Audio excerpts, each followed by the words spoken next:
Well, Jim, second half, an absolutely amazing advert for Scottish football. It was really good. That's what I just said to the press. I don't usually enjoy games as a manager because, you know, they can be sometimes dull and defensive or whatever, but that was just two teams slugging it out, and it must have been good for the supporters to watch. Rory McAllister's always going to cause problems for anyone, but for a hat-trick today, he really did well. He did. I mean, Rory is a total enigma. You know, he's uncoachable. He is.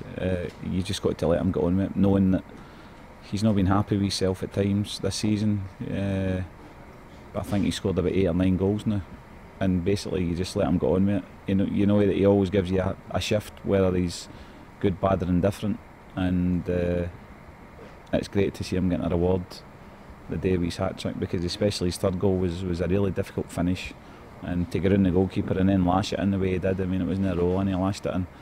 It was terrific.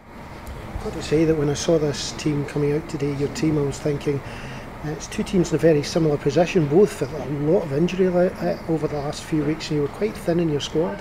Well, again, the day I knew coming here that we were playing a side that's blighted the same as us, and probably to be fair, Ayr United were blighted more than us today. I had a centre half away at a family wedding, which wasn't ideal, and I tried to sign a player yesterday which fell through at the last minute, a loan player.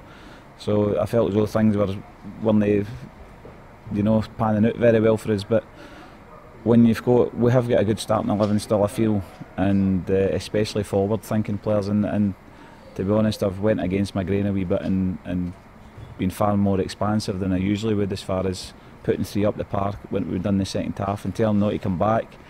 Because usually I like them to work up and down, but just felt as though Ayr were missing key players, and our best chance of winning the game was to try and get at the back players. So, you know, that's the way the game panned out. As you were saying, it was like shooting in at the end there, both sides going for it. A draw would have been fair, a victory was fair for whoever got it as well. It was just one of these great moments. I did that.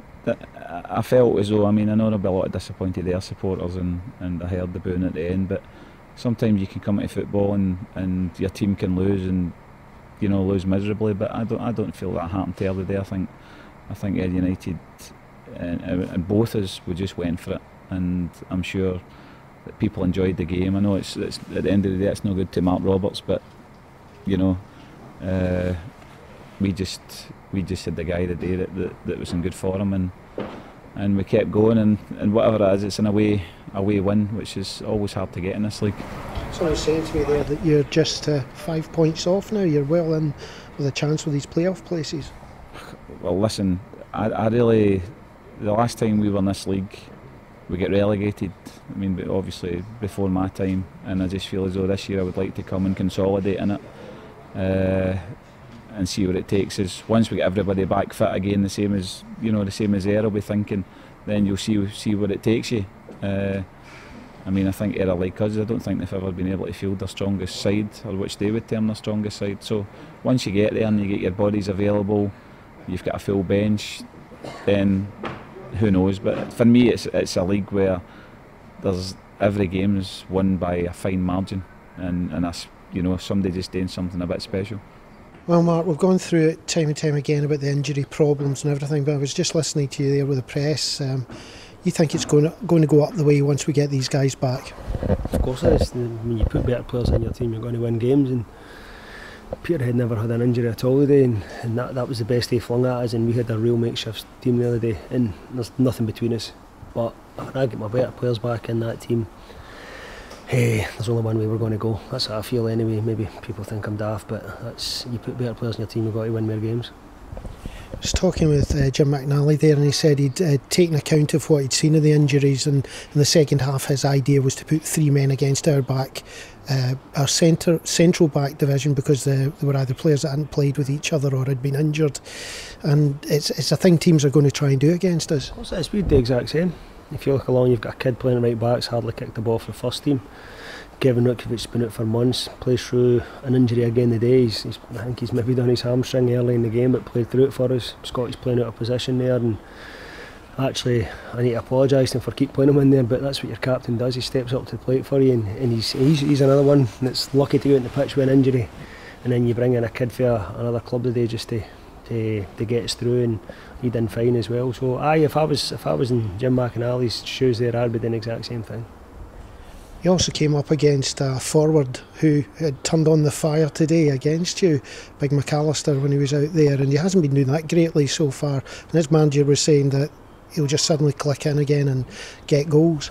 Well, if you go and look at Rory McAllister's stats for the games played and the amount of goals he scored, it's incredible.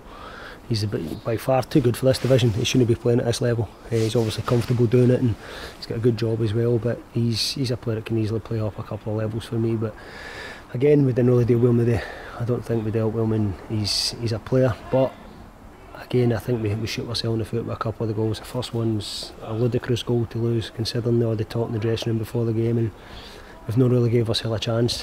When you concede like that, give away a penalty as well, and you slot it that away, and then the third one is just a wee bit of pace there against a flagging defence, and that's nothing against the guys playing. Just Big Kevin is playing through the pain barrier for us, and he's not played a lot of game time as well, and Big McAllister's got a run on him, and Big McAllister's got a run, and most players in this division are going to get away from him, so he's cool enough to go in the goalie and put it in. I say he's a top striker at this level, but again, I think when we get even Rukovic, when he is 100% fit, will do excellent for us, and he'll get Scotty back in the middle of the park, and get Murphy back in as well, and we'll be much stronger. Just disappointed we've lost Nicky Devlin for a long period of the season now, so we need to maybe look at that position as well. So what is the position? Who's coming back? How soon will they be back? And are you praying every night? Well, I've got my wee prayer mat at the bottom of my bed now. No, see, to be honest, we're probably looking Murphy next week and Mikey Donald maybe at a push, but Devlin's out, McKinley will still be out there, and again, if you look at today, our back four wasn't playing today, and that's a big ask for any team to go and deal with. So I say we just have to go on. We'll not want to harp on about the injuries too much. We still have to go out there and compete, and in the second half we did do that, and I was pleased for that aspect. But at the end of the day, it's still a defeat. First half felt very flat, bit of a Alloa hangover, was it, in some kind of way, but the second half was a great watch. Maybe the first half was like that. I thought there's a few players like ghosts out there, but it's the same ones that are trying to get us through it, and the other ones that left us in the second half. I thought JP was immense in the other day. He's a fantastic footballer, his enthusiasm, and it rubs off on people, because when we start getting back in the game, you see other guys coming out their shell, and that's what he does. Paul Slane's another one that drives the team forward. Beattie came on and just after half time there and gave us a real spark, so probably looking for Beats to do a wee bit more of that, but he came on and made a big difference. But at the end of the day, we've still conceded 3 goals, and we can't expect to score 4 goals to win a game. We need to have a wee bit of help from the fans now. They've got to come out and start giving a bit of shouting for the team. I heard you quite bravely saying a few minutes ago you don't mind if people are having a go at you, but the players out there need lifted.